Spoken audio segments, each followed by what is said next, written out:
کەمال کلجدار ئۆغڵۆ لە هەفتەی کانونی دووەمی ساڵی 1940 لە پارێزگای تونجەلی دەرسیم لە باکووری کوردستان لە بنەماڵەیەکی عەلەوی لە دایک بووە.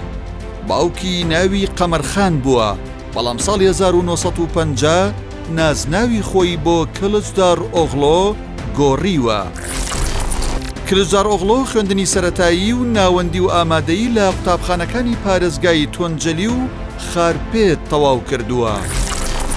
دواتر چۆتە پایتەخت و لە ساڵی 1970 خوێندنی بەکالۆرۆسی لە کۆلێژی زانستە ئابووری و کارگێڕیەکان لە زانکۆی غازی لە ئەنقەرە تەواو کردووە. ژیانی ئیداری کلجدار ئۆغڵۆ. کەمال کلجدار ئۆغڵۆ لە یەکەم کاری ئیداری وەک یاریدەدەری ژمێریار لە وەزارەتی دارایی دامەزرا. پاشان لە ساڵی 1992ەوە لە دامەزراوەی چاودێری کۆمەڵایەتی تورکیا کاری کردووە. لە نێوان ساڵانی 1997 بۆ 1999 بەرپرسیارەتی بەڕێوەبردنی گشتی ئەو دامەزراوەیەی گرتۆتە ئەستۆ.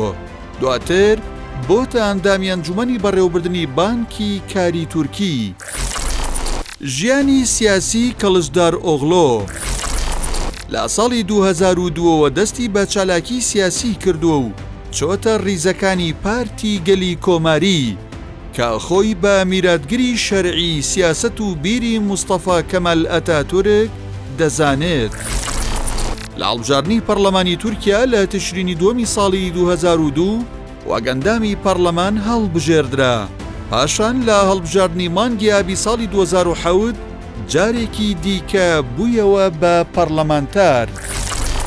لە هەڵبژاردنە ناوخۆیەکانی شارەوانی گەورەی ئەستەمبوڵ لە مانگی ئازاری ساڵی 2009 خۆی کاندید کرد، بەڵام تەنها لە 137 دەنگەکانی بەدەستێنا و لە بەرامبەر کاندیدی داد و گەشەپێدان تووشی شکست هات. لە ساڵی 2010 دوای دەست لە کارکێشانەوەی دەنیس بایکاڵ کلجدار ئۆغڵۆ وەک سەرۆکی پارتی گەلی کۆماری هەڵبژێردرا.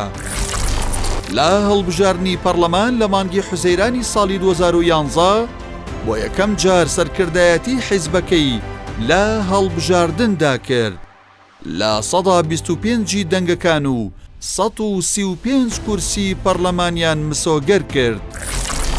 لەژێر سەرکردایەتی کەمال کلجدار ئۆغڵۆ پارتی گەلی کۆماری لە هەڵبژاردنی پەرلەمانی تورکیا لە تشرینی دووەمی ساڵی 2015 لە 125.3 دەنگەکان و 134 کورسی و لە هەڵبژاردنی 2018 لە 122.6 دەنگەکان و 146 کورسی بەدەستهێنا. هەروەها لە هەڵبژاردنی پەرلەمانی ساڵی 2023 پارتی گەلی کۆماری لە 125.3 دەنگەکان و 169 کورسی بردەوە.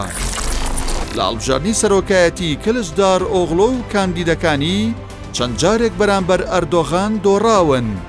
لە هەڵبژاردنی سەرۆکایەتی 2014 کاندیدەکەیان ئەکمەلەدین ئیحسان ئۆغڵۆ بەرامبەر ئەردۆغان دۆڕا. لە هەڵبژاردنی سەرۆکایەتی ساڵی 2018 جارێکی دیکە کاندیدەکەی کلجدار ئۆغڵۆ محەڕەم ئینجا بەرامبەر ئەردۆغان شکستی هێنا.